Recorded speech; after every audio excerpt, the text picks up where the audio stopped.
terbangun dengan kondisi yang menyedihkan. Keringat mengucur deras dari pelipisnya. Degup jantungnya pun terlalu tak karuan, tidak ingin kalah dari reaksi bagian tubuh yang lain. Ingatan maniku pada hari itu kembali mendatanginya dalam wujud mimpi, dan rasanya lebih menyakitkan dibanding luka jenis apapun.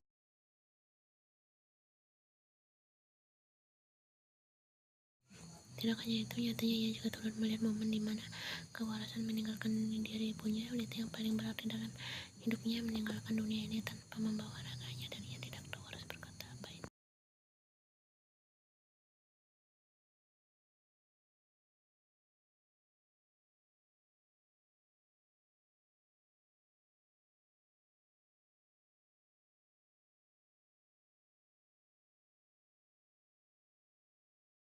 Manakala ia terus menyuarakan isak tangisnya tanpa harap akan ada yang menghentikan tangis itu dengan dekapan atau pelukan hangat, secara tiba-tiba pintu kamar ini terbuka dan menampakkan sosok Liong yang terkejut dengan apa yang tengah terjadi pada adiknya.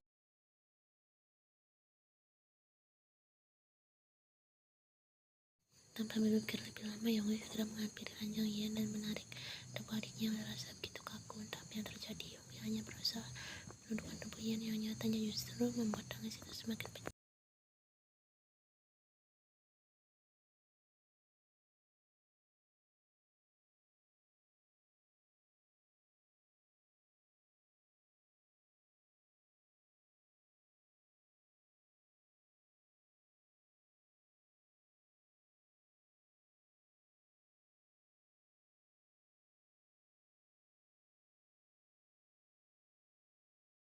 Dengan jemari memeluk tubuh Yonggi, pelan Ian berujar, "Aku takut, Yonggi, aku takut semua orang akan pergi. Ibu dan ayah seperti itu karena aku," sambungnya yang segera dibalas oleh Yonggi.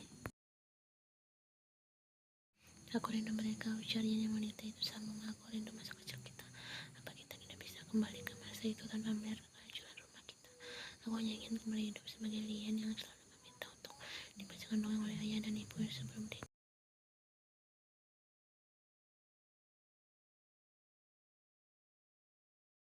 "Aku hanya ingin masa itu, Yonggi. Apa aku terlalu serakah?" tanya Ian yang terbalas gelengan dari Yonggi yang pelan turut menjatuhkan air matanya. Dengan jemar yang mencengkram kemeja yang dipakai oleh Yonggi, Ian kemudian kembali berujar,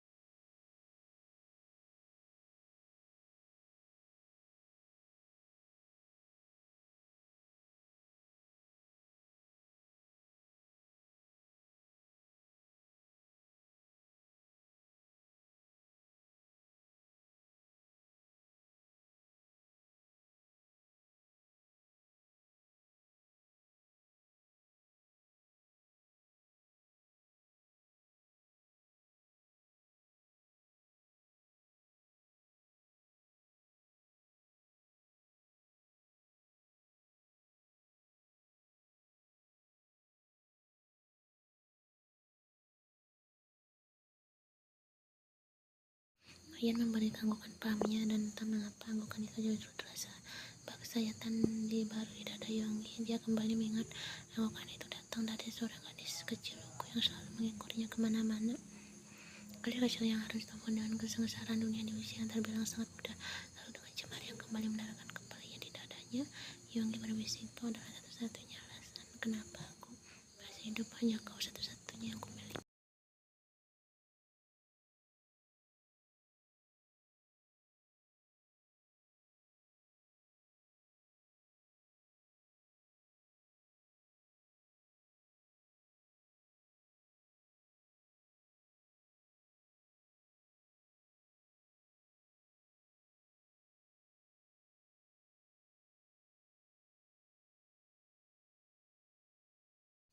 Kim Tae-hyung keluar dari lift dengan lesu. Pria itu baru kembali pada malam hari setelah menghilang sejak siang tanpa meninggalkan selembar pun pesan.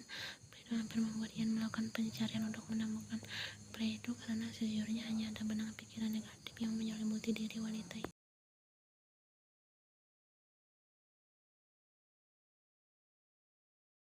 Dengan urat kekhawatiran tanpa jelas, yang awalnya duduk di sofa yang berada di tak jauh dari lift yang ada di lantai 3 ini, lantas berdiri dari duduknya sebelum berlari menghampiri Tae.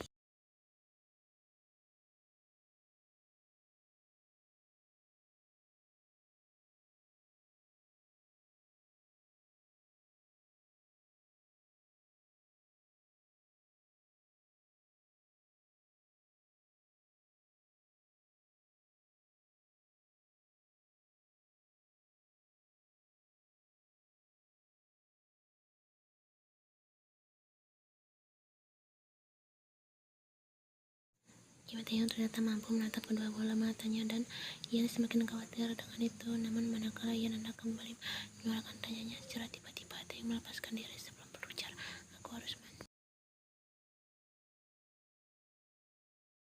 Kau marah padaku, aku melakukan kesalahan," tanya Ian seraya menahan kepergian Tae-hyung dengan mengelakkan bahwa pria itu akan tetapi dengan senyumnya, Tae-hyung melepas sentuhan Ian di tubuhnya sebelum memberi geleng.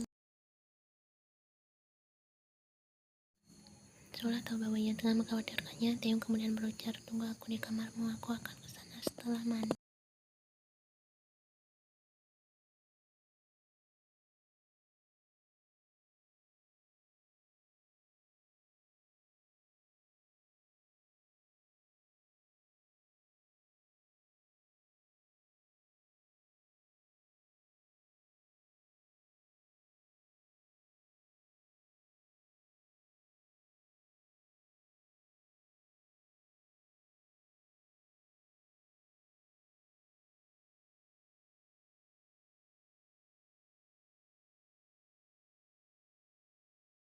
Dia hanya bisa berharap agar Kim Tae-hyung benar-benar menepati janjinya seperti hari-hari biasanya. Pria itu memang bajingan, tetapi untuk urusan janji yang sudah diucapkannya secara sadar, ia dapat menjamin kesetiaannya. Mimin untuk mengakhiri jendela kamarnya, ia tiba-tiba terlihat pada kondisi Jimin dan Jonghyuk yang belum menunjukkan peningkatan yang baik. Kondisi keduanya masih belum berada dalam titik aman di atas ranjang rumah sakit sana yang ia tak bisa untuk tidak khawatir.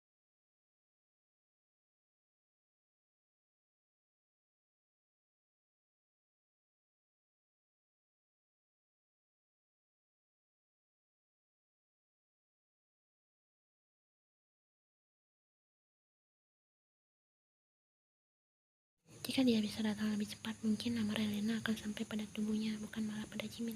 Tetapi di akhir semua pengandaian itu, Ian tahu ada sebuah rasa bersalah besar yang jauh lebih besar dibanding rasa bersalah manapun yang pernah dia miliki sepanjang hidup.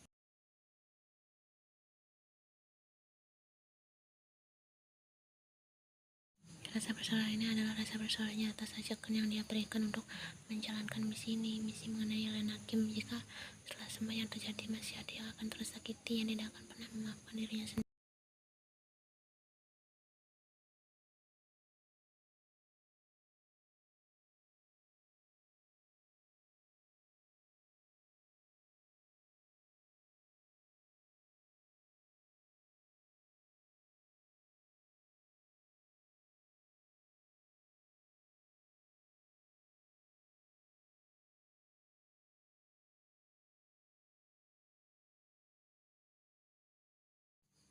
Faktanya, Kim Tae-hyung memang memiliki tempat tersendiri di dalam hatinya dan Ian menyukai kenyataan yang satu itu. "Kau dari mana hari ini?" tanya Ian ketika Tae-hyung mulai menciumi rahangnya. Entah yang salah pada Tae-hyung hari ini, Ian hanya bisa berharap agar pria itu tetap dalam kondisi hati yang baik-baik saja. Lalu ketika Ian masih menunggu jawaban pria itu, secara perlahan Tae-hyung mengangkat tubuhnya dan membawanya ke atas permukaan ranjang.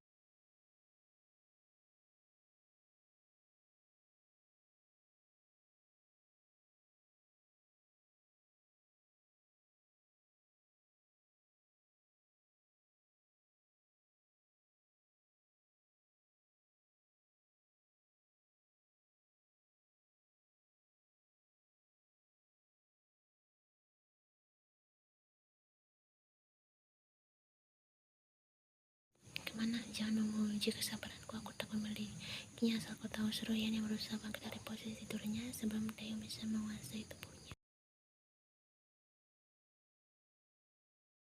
Dari laga Tae-hyung, Ian dapat melihat pria itu berniat membawanya menuju surga dunia malam ini. Namun sebelum ada penjelasan yang benar-benar jelas, Ian tidak akan mau untuk menerima ajakan itu.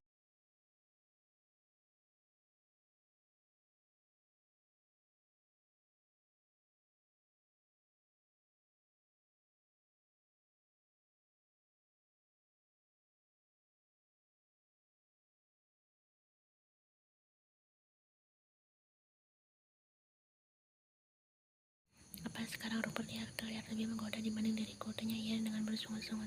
"Sayang," panggil Tae-hyung saja melalui pergelangan tangan Ian. Dia menusuk punggung tangannya sebelum memberi kecupan singkat di sana. Tangannya itu berdiri pada akhirnya membawa telapak tangan Ian mendarat di permukaan pipinya, dan tak lama setelahnya dia berujar, "Kau tahu tidak pernah ingin kau tersakiti, aku ingin kau bahagia."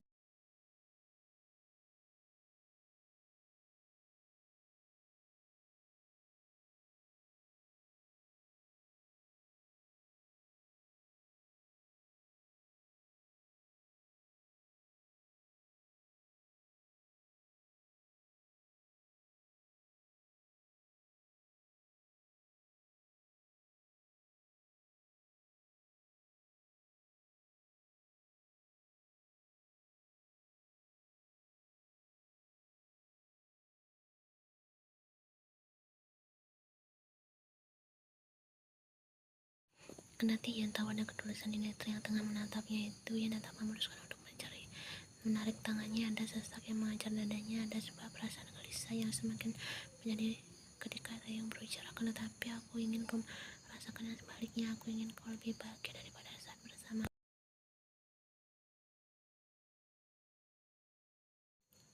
Kau melakukan apa hari ini, Taeyong? Tanya Yan dengan air mata yang perlahan jatuh. Jangan hanya tersenyum dan jawab aku, seru Yan seraya mereka kedua pergelangan tangan Taeyong. Sudah aku katakan, Yan, jawab Taeyong yang pria ibu yang mencapat rumput liar. Sekarang hanya tersisa satu dan aku akan mencabutnya malam ini juga, ujar Taeyong.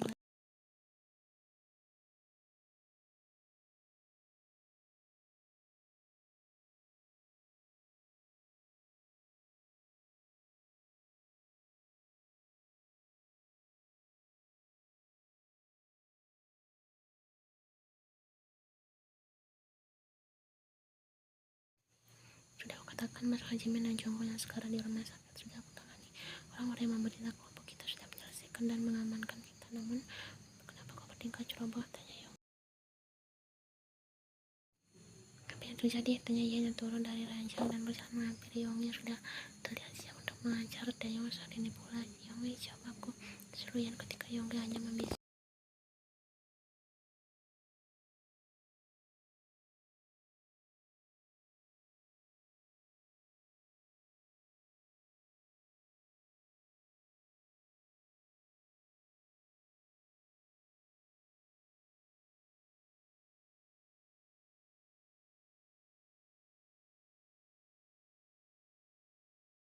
Kebenaran memang tak selalu membawa kegelagaan, akan tetapi Lian yakin tak selamanya dia dapat hidup di atas kebohongan. Tiada kebohongan yang bisa digunakan sebagai alas suatu kehidupan, dan dia paham itu dengan baik.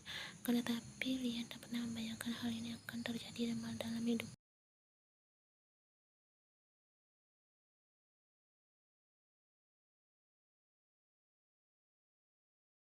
Lian pengerti yang berjalan menghampiri tempat bersimpuh dengan air mata yang terus berjatuhan. Terima kasih untuk keberanianmu melindungiku. Aku akan pergi sekarang, ujar Taeyong yang berbalas kelengan dari Yan.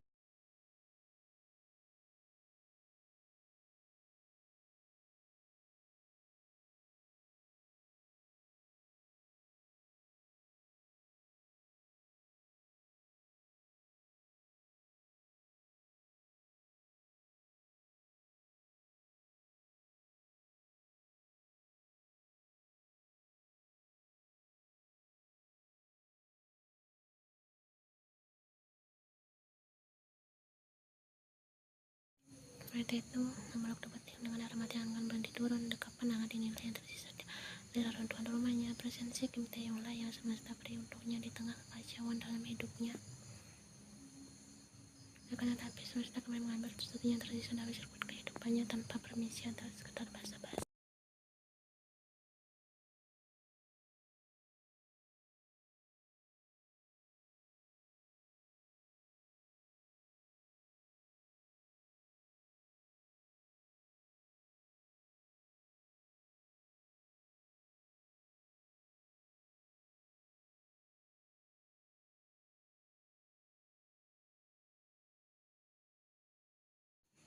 Kau pasti membicarakan, kau selalu memiliki solusi untuk semua permasalahan ini, Yogi.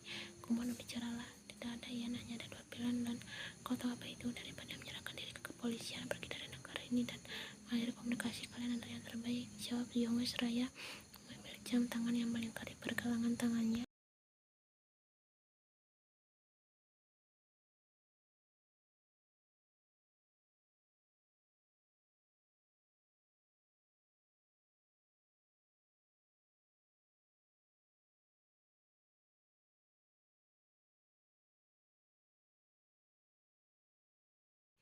Kemanapun aku akan mengikutimu, kemanapun Kim Taeyong. Teriak Yan nyatanya berbalas kelingan dari Taeyong. Tidak bisa balas Taeyong yang kembali mengundang teriakan dari Yan. Kenapa kau tak mencintaiku? Kau memiliki keluarga, kau memiliki Yongi. Kau tidak bisa terus mengorbankan dirimu untuk bersamaku. Taman hidupmu akan lebih rapi dan indah saat rumput liar sudah terjabut semuanya. Malam ini satu rumput liar yang terlihat di tamanmu akan mencabut dirinya sendiri, ujar Taeyong seraya meraih permukaan pipi.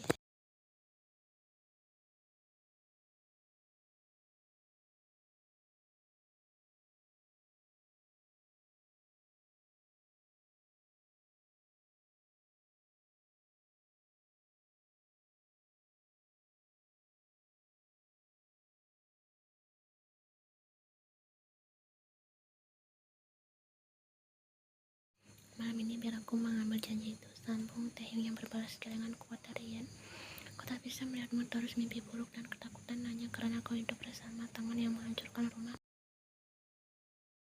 Manakala Yen hendak membalas, Taehyung telah terlebih dahulu mendahului dengan berucap, aku tetaplah aku yang membawa ke dunia penuh rasa dendam ini, dan sudah seharusnya aku yang bertanggung jawab.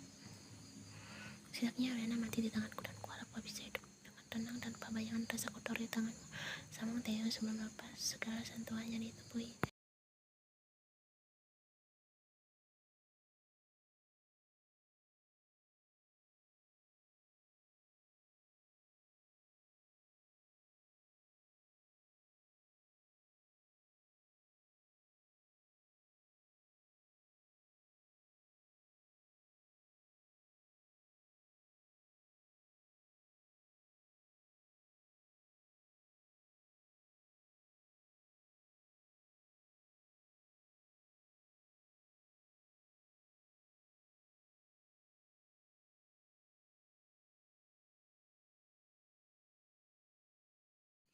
Tak lama setelahnya, Taehyung kembali mendekati Yen untuk memberi usapan lembut di pundak wanitanya ini. Saya mengutarakan satu kalimat sebelum kedua bibir itu bertemu untuk kali terakhir. Kenyataannya memang dengan cara inilah semesta bekerja.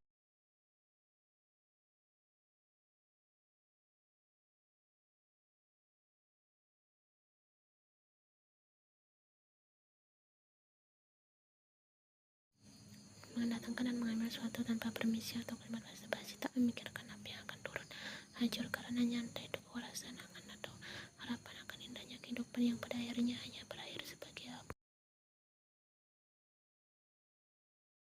Bersama dengan bulan yang menutup matanya pada perpisahan yang telah terjadi, pelan Lien dapat melihat Kim Taehyung keluar dari ruangan ini dan menyisakannya seorang diri dengan isi kepala yang terus memutar ulang kalimat yang disuarakan Taehyung beberapa saat yang lalu.